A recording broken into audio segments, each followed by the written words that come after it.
Akafalina ny arabakanao atokatrano manaraka ny televiziona malagasy amty fatelo amroapolon'ny volana septambra 2024 ity mikasika ny mandrafitra ny metotoetry ny androsika dia ny alizay zay tsy maro terana trany zany hoe somary ahitana oram-baratra maromaro manerana faritra saika manerana nosy raha mikasika ny toetry ny androsika kosa ho an'ny rapitsy maraina dia mbola misy sanorana amin'iny faritra itasy bongolava iny mbola ahitana orana ihany koa raha ho an'iny ilaina andrefan'ny faritra amoromanisy Hotomatsiatra amin'iny faritra atsinanana iny ka hatraty amin'iny Antsohisy analalava iny somary andrahona kosa ny andro raha ho an'ny faritra Tsinanana sy Vatovavy Fitovinany andrahona vitsy raha ho an'ny faritra sisa tolakandro dia maromaro ny oram-baratra manerana ny nosy ka hatraty amin'ny faritra Sofia Betsiboka na Aloatra Mangoro mahazo ny faritany Antananarivo taloha ny ilana tsinanan'ny faritra Amoromania sy ny Orombe Matsiatra ambony iny ka hatraty amin'ny faritra Atsimatsinanana sy Vatovavy Fitovinany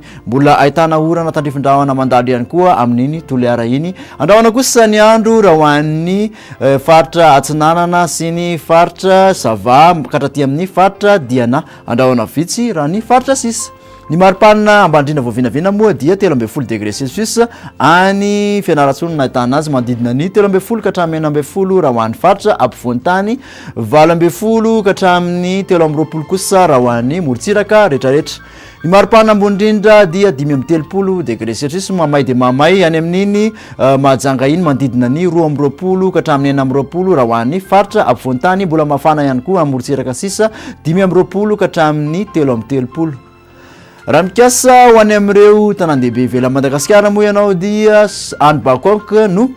somary ahitana orana tandrifin-drahona fa andrahona ny andro ho an'ny Milan sy Johannesburg maina tanteraka kosa raha ho an'ny Paris sy Nairobi mikasika ny toetry ny andro ho an'ny nosy manodidina ny Madagasikara dia ahitana orana tandrifin-drahona i Maurice sy Comore maina ny andro raha ho an'ny Seychelles sy La Réunion dia zay indray ary tompoko no azona tolotra anao tamin'ity anio dia manasanao amin'ny manaraka indray veloma tompoko